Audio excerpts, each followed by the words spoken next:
adventure calls, fresh air and magic all around.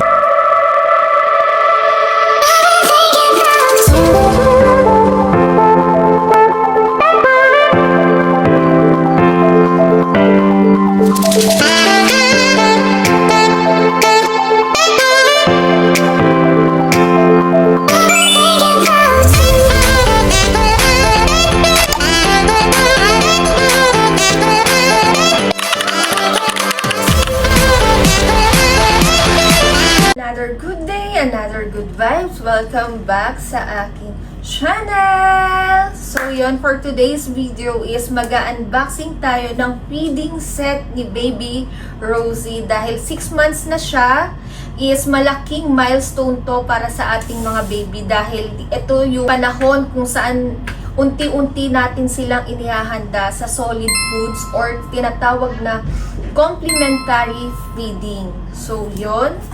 So, later on is magbibigay tayo ng mahalagang tips para sa ligtas at unang kain ni baby.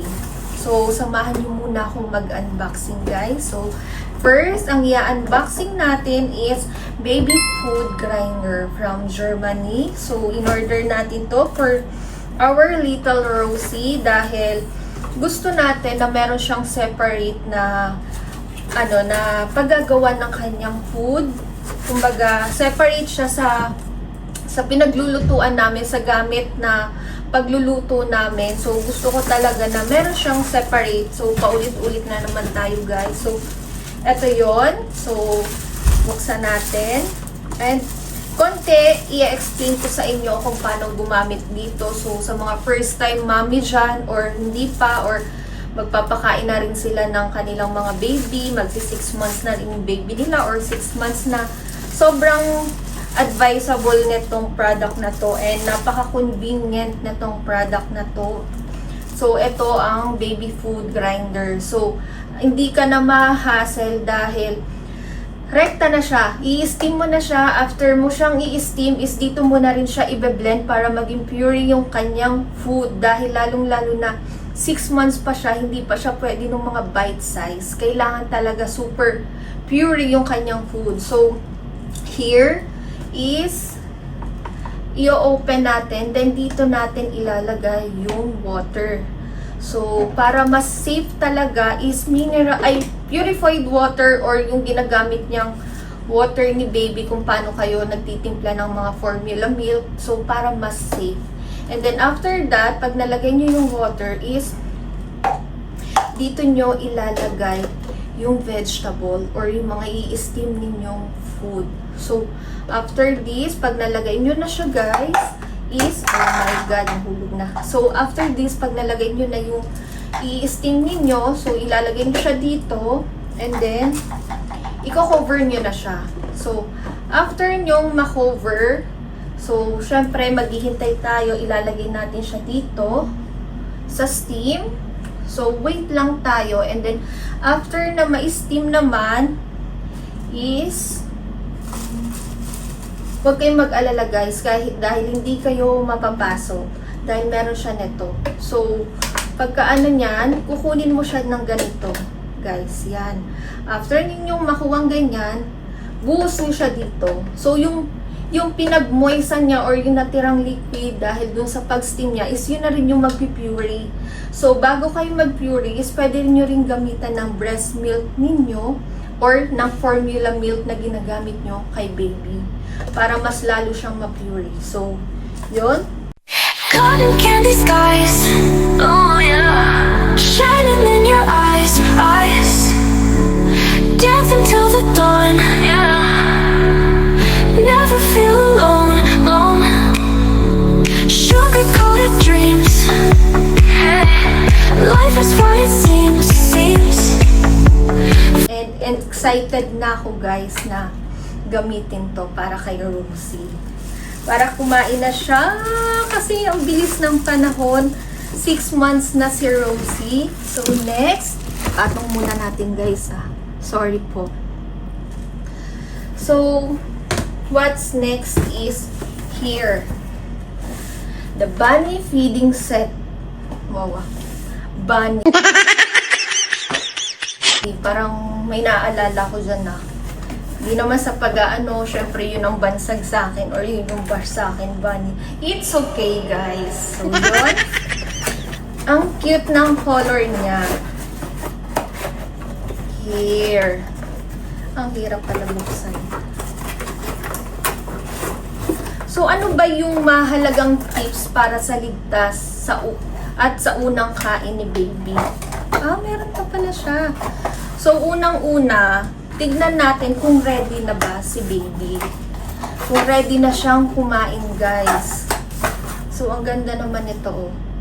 So, bago magsimula, siguraduhin natin na kaya na ba niyang umupo ng diretsyo bago natin siya pakainin. And mayroon na ba siyang tinatawag na, ano ba yun? Good head control. So, hindi na yung parang bumabagsak yung ulo niya, yung mga ganon. Doon natin makikita kung ready na bang kumain ang ating mga baby. So, next is para makita natin kung ready na ang ating baby.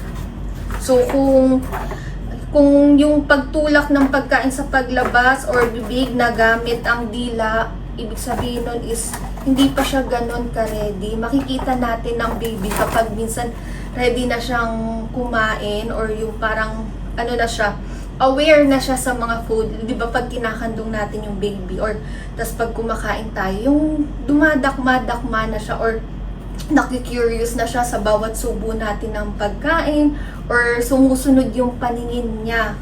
So, yun. It's time na pwede na nating i-introduce yung pagkain. So, ano ba to? Inclusion niya is spoon and fork. Here.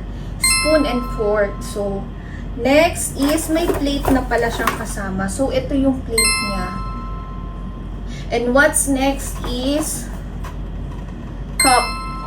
And then, this one, kung may mga soup siya. So, kaya rubber to, kasi para hindi siya dumula sa kanyang high chair, sa kanyang feeding chair. So, kaya ganito. And then yan, mga rubber siya. So, ang hilig ko talagang mag-soap. Pasensyahan na ako. And then, ano naman siya, good for ano naman yung 100% food grade silicone siya, BPA free. And dishwasher safe and microwave safe. Pero, hindi natin gagawin yung microwave safe kasi, microwave safe. Yung pagma-microwave ng food ni baby dahil unang-una, 'di ba, kahit papaano may idea tayo na hindi naman good para lalo na sa atin na laging naka-microwave yung food. Kaya mas maganda yung talagang fresh siya from na niluluto or ganyan, hindi siya yung laging preheat na lang ng heat na lang ng heat na lang ng pagkain.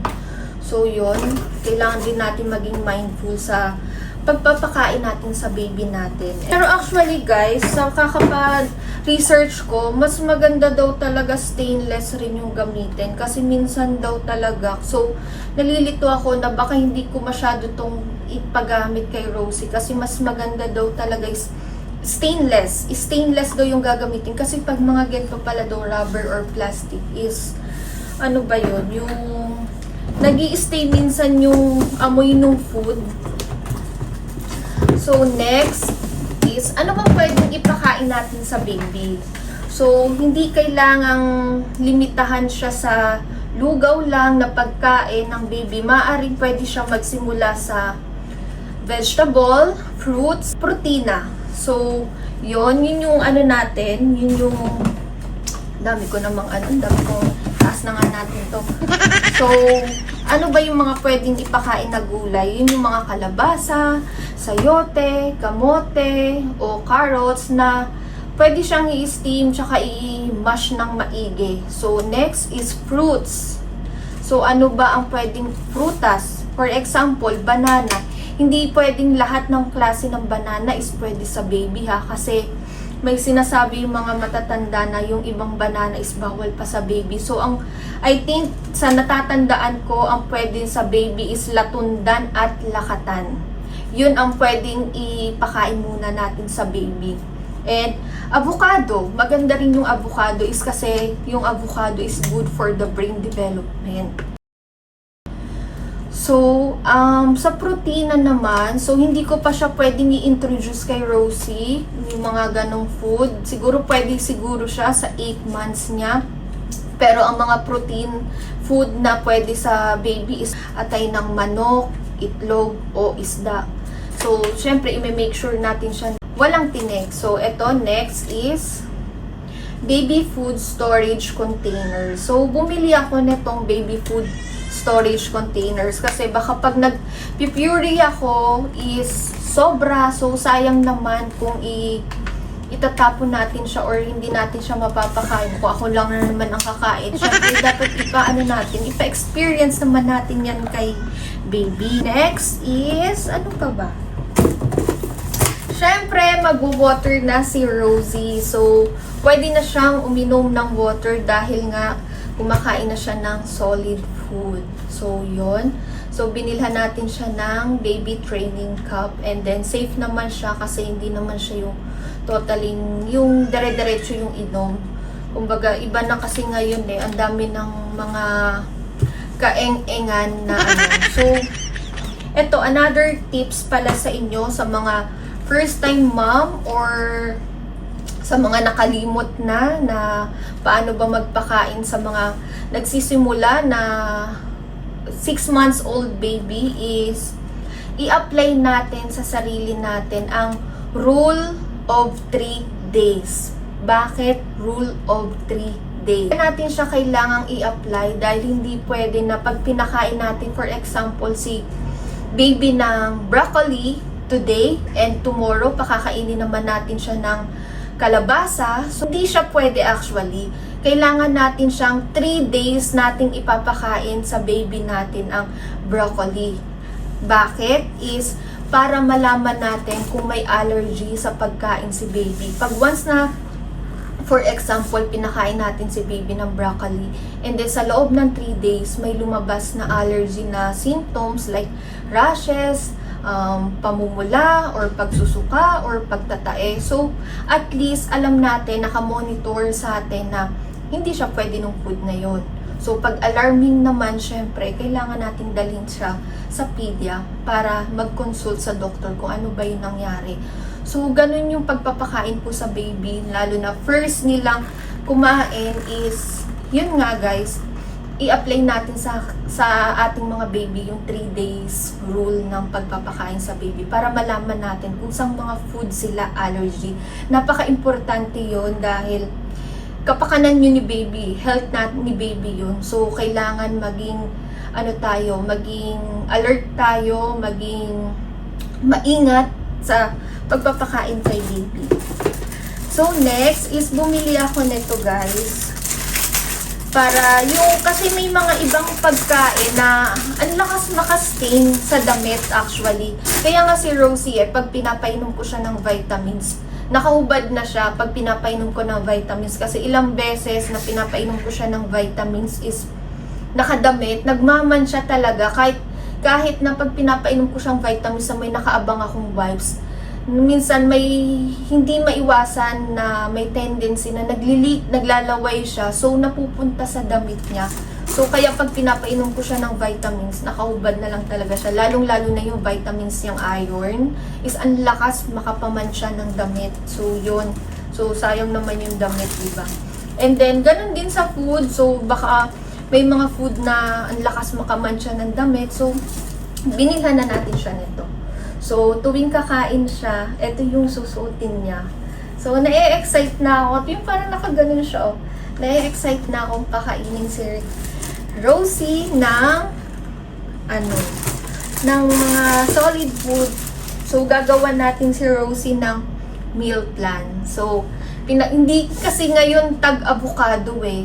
Plano ko talaga is, ang first food ni Rosie is avocado. Kasi, good for brain development siya. Pero magre-research muna tayo kung ano pa yung mga pwedeng food na good for brain development. And guys, take note, wag na muna nating pakakainin ng mga matatamis ang ating baby dahil para hindi siya may anong tawag ba dun?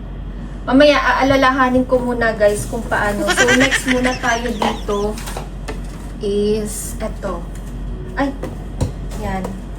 So, bumili ulit tayo ng mga kaeng-engan na ganyan. Diba? Ng mga bib na yan. So, excited na ako talaga na pakainin na si Rosie. And, another tips sa pag-ready ng food kay baby is, wag muna natin lagyan ng asin or asukal ang food na ginagawa natin kay baby. Hayaan natin si baby na malasahan niya ang natural na lasa ng food.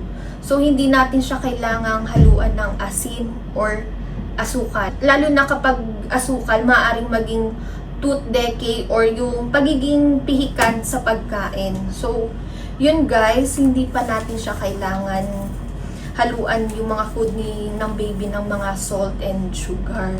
So, next na tips is, dahil first time na nating i-introduce sa ating baby ang pagkain ng solid food, FYI lang guys, for your information is, wag nating ipilit na mabusog si baby sa pinapakain natin dahil ang solid food na binibigay natin is para lang makilala niya yung pagkain, matikman niya yung pagkain para, and then kasi ang pinaka main source ng kanyang pagkain pa rin is talagang milk. So, wag nating ipilit na paubusin to. Kumbaga kahit papano, pautay-utay lang, kahit 3 subo lang, okay na. Basta ma-introduce lang natin yung pagkain, maipakilala lang natin yung pagkain. Dahil ang pinaka main source of food pa rin ng ating baby is milk. So, yun guys. So, ano pa bang pwede kong i-share sa inyo? I think medyo yun pa lang naman yung mga basic na pwede nating i-share. So, ang bawal pa nating i-share is honey. Dito na si Rosie. Kana? Hi! Sleepy na ang baby. So, yan. Hello po! Nagba-vlog si Mami. Ready nang kumain. Excited ka na ba, love? No, gusto ko makita yung mga reaction niya. Oo. Yung kanina nga sa strawberry. Diba? Ang asin. Uy! Ayaw yung tumapak sa legs ko. Hey! Honey! Dadan! Dadan! Dadan! Sleepy na. Kunin mo na yung ano niya dun. Yung ibang gamit niya. So, ayan is mamadaliin na natin ng ating vlog dahil si Rosie is kinukulit na tayo, is kailangan na nating patulugin. And last guys is ang bawal pa na pwede nating ipakain sa baby is honey. Kasi bawal pa nating ipakain sa baby ang honey dahil, dahil wala pang 1 taong gulang ang baby. So, bawal pa ang honey guys dahil pwede itong mag-risk ng botulism or infant botulism ba yun na tinatawag na ano ba yung infant botulism sa mga sanggol. Nangyayari, ang infant botulism sa mga sanggol is kapag nakakalunok sila guys ng spores na may bacteria na madalas nakukuha talaga siya sa honey. So, yun, nakikinig ang ating Rosie. Kaya naman mahigpit na pinagbabawal na pakainin natin ang baby ng honey nang wala pang 1 taong gulang. So, yun lang guys. And sana meron po kayong natutunan sa aking vlog. And matutulog na po ang ating baby Rosie dahil anong oras na po. It's 8:35 PM na po and time na po niya para matulog. So, bye guys! So, bye na. Say bye na, Rosie. Thank you for watching and don't forget, please like, share, and subscribe. And don't forget to click the notification bell for more updates and for more upcoming video. Bye! Smile! Smile! Bye! Wala na po. Sleepy na ang ating baby Rosie. Bye!